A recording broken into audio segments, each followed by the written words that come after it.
The following video contains content and/or language which may be unsuitable for younger viewers. Viewer discretion is advised. Also, play nice. Raven Sideshow commentaries are filmed in front of a live studio audience. Man, I'm so glad I gave the Spy Family anime a shot. Because of that, a shiny new avatar was just added to my collection.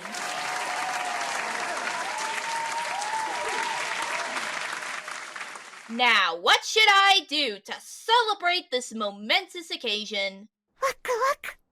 Oh, Blaze made yet another oopsie, did he? Might as well. One step at a time, Kenny. One step at a time. Okay, new intro. Hola todos, my name is Raven Pines, but you can call me Blake and or Kenny, and welcome to the madness. Today's subject is Blaze the movie fan, someone who I have covered at least 3 times in the past. For further context, some guy called Ethan Broussard made a review of the SpongeBob SquarePants episode One Course Meal, where he explains why he didn't like the episode very much, pinpointing the writers as the catalysts. Then a relatively new commentator named Cherry Blossom did a commentary on that, particularly citing Ethan and telling the writers to be a prominent problem she had with the review in question. Then fellow commentator Shangri-La Slayer did a commentary on that, stating his overall problems with Cherry's first commentary.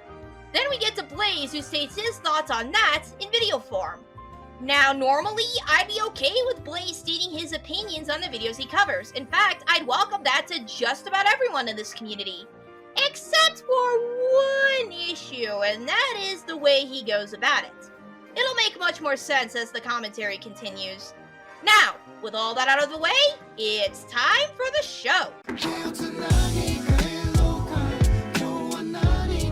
Blossom, I'm ashamed of you. Not because of your video, but the fact that you have the objectively worst Powerpuff Girls character in your username. Now that shit is inexcusable. I get that this was probably meant to be a joke, but I personally don't find it funny. I don't find anything funny about stating your opinions as a fact. It just comes across as fucking toxic to me. Blaze, this is your first interjection and already I'm getting frustrated. You just acknowledged that it was a joke, my guy. I get that stating opinions as facts is toxic and all, but goddamn, the indication for it being a joke was right into your ears with Slayer's tone of voice.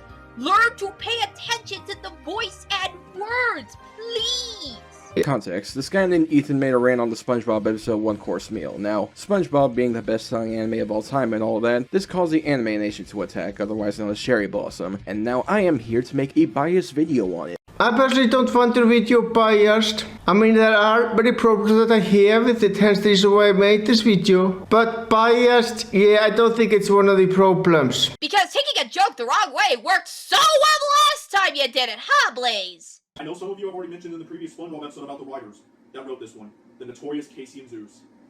Yes, that's right. These two nitwits have written this one.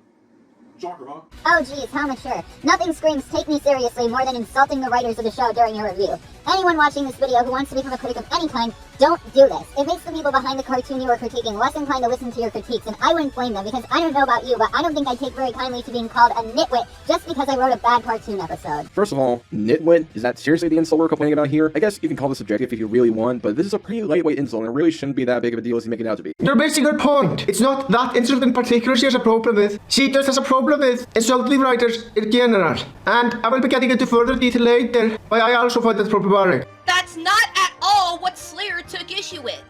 His point is that the word nitwit is not as bad of an insult as Cherry made it out to be.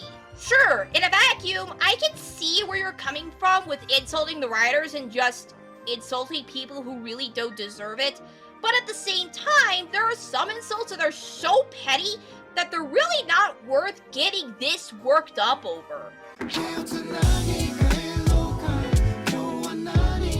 And And second, the point of view saying that it makes the writers less inclined to listen to his critiques is rather shaky. Not only since you don't know these writers personally and therefore wouldn't know how they would respond to being called nitwits, but also because it presumes that Ethan is doing this review for the sake of constructive criticism in the first place. For all you know, Ethan could just be reviewing this episode just to review it and give his thoughts. I mean, unless he specifically stated the point of his video, which you failed to show us. So overall, Ethan doesn't really have to go in with the specific intent of constructively criticizing Casey and Zeus. Who fucking cares if he's just making the review for fun? That doesn't negate the problem here. Stopping you right there.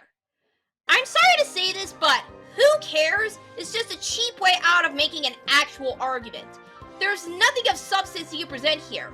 Like, do you actually have an argument, or are you just gonna put in more of this repetitive hogwash? Plankton has him trapped. SpongeBob gives away the location of the formula. But then all of that gets interrupted with the plot point that makes this episode fall deep off a cliff. When Pearl comes in, it turns out that Plankton has a phobia of whales. Now, from what I've read scientifically, that may or may not be accurate, but I don't remember seeing too much about it saying that whales eat plankton. So, if it turns out that it's wrong, then they really screwed it up. That Casey and Zeus would have really screwed this up if it turns out that they're wrong about the fact that whales actually don't eat plankton. Then that would have turned out that they were scientifically inaccurate, adding to the major list of screw-ups they've already done. Ignoring the spite towards Casey and Zeus, which I will continue to harp on. Please motherfucking don't. Well, she's going to regardless. What the hell are you gonna do about it? I am calling the police. Have we seriously gotten to the point of penalizing cartoons for scientific inaccuracies? How does something so minuscule affect the writing quality of the episode in any way? Oh, that's right, it doesn't. So pipe down. How would this affect the writing in any way? I mean, it wouldn't make any fucking sense. If they're wrong about what a certain animal eats, then that would just create confusion as to why Plankton is scared of Pearl in the first place. It's a bigger problem than you realize, and you trying to arbitrarily label as nitpick is rather dismissive, if anything. Though there is actually a way you could have actually made a point to Ethan here. Hey, Ethan, you say that whales don't actually eat plankton, when after just one Google search, I found that baleen whales actually do eat plankton. Now, sure, this wouldn't exactly apply in Pearl's case, as she's a sperm whale, and sperm whales don't have baleen, instead have teeth, but you saying that whales as a whole don't eat plankton is wrong. Not to mention how you just don't give a definitive answer as to how the writers are even wrong, as you just say, well, maybe they're wrong about it, which shows that you didn't do as much research as you thought you did. Now, I did much more research, like literally, I had to spend 3 minutes doing that shit. That's dedication, ho. I didn't do any research to my own, since that's not important to my next point. What I will say is that Cherry Blossom is right. This is a fucking cartoon. Being accurate to real life isn't important. Hell, I would use the same argument when talking about movies. Fiction isn't supposed to represent real life. And even then, if you're gonna question this in SpongeBob, you might as well ask, how does a sponge move and talk on its own and act like a human being? And what kind of fucking creat runs a cheeseburger restaurant? Neither of these really fucking bear, because this is a cartoon and this is supposed to follow real life logic. So her pointing out that fiction isn't supposed to represent real life is completely valid. Cartoon fun fact. Did you know that Stephen Hillenburg was a marine biology teacher before SpongeBob came into existence? I know! That's crazy! Why do I bring this up? Well, because SpongeBob is set in an underwater world, realistically, the audience would want to see some form of scientific accuracy when watching the show, even if they have a deep interest in marine biology as a whole. But more to the point at hand, no, it really isn't valid. Just because it's a piece of fiction doesn't mean it can't have any elements that resemble real life in any way. Like, Blaze, are you familiar with slice of life shows? For those of you who are not in the know, the slice of life genre, according to Studio Finder, is a genre often explored in media that centers around normal people and real drama that comes up in everyday life. Or hell, since we're hearing about the logic of it's a cartoon, it's not supposed to have anything resembling real life, you are aware of the phrase art imitates life, right? I get that cartoons and any piece of media are made for escapism, but it's not like any show or movie has dealt with topics that arise in real life situations before. In fact, allow me to show some examples using this line of logic. South Park's a cartoon and it doesn't deal with real topics, so because of it being a piece of fiction, it shouldn't have to. The Simpsons is a cartoon and it doesn't deal with real topics, so because of it being a piece of fiction, it shouldn't have to. Literally every modern Disney animated movie in existence are cartoons and they don't deal with real topics, so because of them being pieces of fiction, they shouldn't have to. VeggieTales is a cartoon and it doesn't deal with real topics, so because of it being a piece of fiction, it shouldn't have to. Ruby is an animated web series and it doesn't deal with real topics, so because of it being a piece of fiction, it shouldn't have to. Do you see why this line of logic is flawed? Right now, I'm going to have a hot and juicy hamburger with mustard, pickle, and your best friend. Actually, I would argue that calling out on plagiarism was faulty even back then. I mean, Mr. A's commentary on Johnny Roo, which he made back in 2018, was a very hated video in the slideshow commentary community, especially because Mr. A was fucking desperate to make Johnny Roo look like a plagiarist. And honestly, all the hate he got for that video was rightfully fucking earned because it really was pathetic. Okay, so let me see if I got this right. You are willing to sit there and call the jokes in Slayer's video toxic, and yet here you are calling Mr. A pathetic because he made a bad video in 2018 and saying the hate he got for it was warranted. I know, hypocrisy doesn't make him wrong, but that's not the point. Mr. A had absolutely no relevance to the discussion. You should not have brought him up in the first place, Blaze. Especially when you're trying to present examples of why you thought calling out plagiarism was, in your own words, faulty even back then. Even if I was to agree with this point, it wasn't calling out plagiarism that was the problem. It was how Mr. A went about it. I am surprised that that little detail just slipped right below your nose, dude. Also, Slayer, there is another point that I wanna bring up. Why couldn't you point this problem out verbally? I mean, it would be one thing if you're skipping something which you completely agree with, which I still don't agree with, but whatever. But in that skip card, you're actually addressing a problem that you have here. I think it would be a lot fucking better if you addressed this problem verbally instead of having it to the skip card, which most people watching are probably gonna overlook. Especially those who listen to the video just in the background. They aren't gonna notice this at all since it's text and not something said verbally. Why should it really matter if the point was said either verbally or through text in a skip card? The reason for that is actually pretty simple. He just didn't think that point was important enough for a verbal interjection. Remember, videos are an audio-visual medium. Text can count as some sort of visual aid. But Blaze said that there are people who listen to the videos in the background and they are going to overlook this point since it is not said with someone's vocal cords making an empire on their microphone. Okay, but why? Skip cards count as a cue for the next point coming up if another one is skipped, and it can usually be proven as such with sound, especially if you are listening to the video while doing something else entirely. Blaze would be correct if the skip card itself had no sound, but he was so vague on that aspect.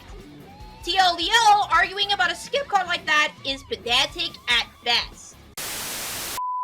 Warning, the following interjection will contain discussions of suicide and suicidal ideation. If you do not wish to hear of that discussion, you can skip to the timestamp in the description or on screen. This topic is not relevant anywhere else in the video. Proceed with caution. Plankton is trying to end himself by getting run over by a bus. And then to make it even worse, he then says, oh, just go ahead and step on me. And SpongeBob says, oh, but that'll fly in the face of my good nature. Good nature, SpongeBob, considering some of the last few episodes where you were a problem, which thankfully you're not the major issue here. Because, like I said, in episodes where Mr. Krabs is more the bad guy, SpongeBob is surprisingly the straight man where he knows what's up. He knows Krabs is doing wrong. But yes, Plankton has given up all hope where he wants to get run over by a bus or stepped on by SpongeBob to end his life. So that, Casey and Zeus, you two are nothing but bottom of the barrel scumbags for thinking that suicide is funny. It's not funny. Everybody knows it's a serious thing to deal with, especially if they had a relative, a friend, a loved one, end up doing something like this. It is horrible to go through. And to think that it would make for a good joke, that just shows that you two did not know what you were doing here. This is your biggest disaster of all. I really don't like this level of hate and vitriol being thrown at someone whose worst crime is writing a bad episode of a cartoon, ignoring how you completely misread the scene of the episode in question. Do you realize you are addressing real people with real feelings? Because it genuinely feels like you don't understand that, given how vitriolic you are towards these writers. That is literally not it. He's getting onto their case for not treating the topic of suicide with the seriousness that it needs. That's more than just simply making a bad episode, as you put it. And I mean, yes, he did point out earlier in the part that I skipped where he said that he misread the quote-unquote joke, but this is a point that specifically ignores that for the sake of pointing out his vitriol, so this wouldn't exactly be important in this case. Are you sure you watched the same video? Because in the video I saw was clearly insulting the writers for making a bad episode. And also, it doesn't matter if the writers did the serious subject poorly. That wouldn't excuse insulting the writers for simply making a piece of fiction that people don't like. Again, it's very fucking unprofessional. So, in other words, it doesn't matter if the writers did not take the topic of suicide seriously. Which is one of the problems a lot of people had with that scene in the episode. Something that Ethan also takes issue with. Because it's just a bad episode of a cartoon. No! Great! Fantastic contribution there. It's totally some good stuff for people who have suffered through suicidal ideation before, and any loved ones who witness that stuff and try to get that person help before it gets worse to listen to, and especially people who get triggered by that sort of thing even after getting the help they need. Good job, Blaze! Good job! You know, sometimes I wonder if we actually try to take these things seriously, because suicide is almost always treated like it's a joke, especially online. Blaze, you have a platform. It is your responsibility to make sure your audience gets the right message, even when you deal with serious topics. Just like it was the writer's responsibility to treat the subject with care, and they failed on that responsibility. I'm sorry for getting somber here, but this is not looking good, Blaze. And after this, Wasm has a point that, while I do feel that they kind of take what Ethan says a little bit too seriously, I can't exactly argue with them. Let me guess. Nuh-uh! We are not doing this again, Blaze. Oh, we almost forgot Slayer existed. What was he saying? And after this, Wasm has a point that, while I do feel that they kind of take what Ethan says a little bit too seriously, I can't exactly argue with them, so let's move on to final thoughts.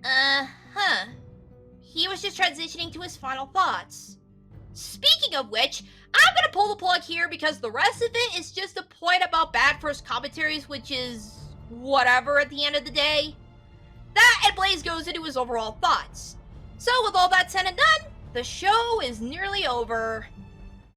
Blaze, I'm gonna be honest with you. This video was really frustrating to sit through.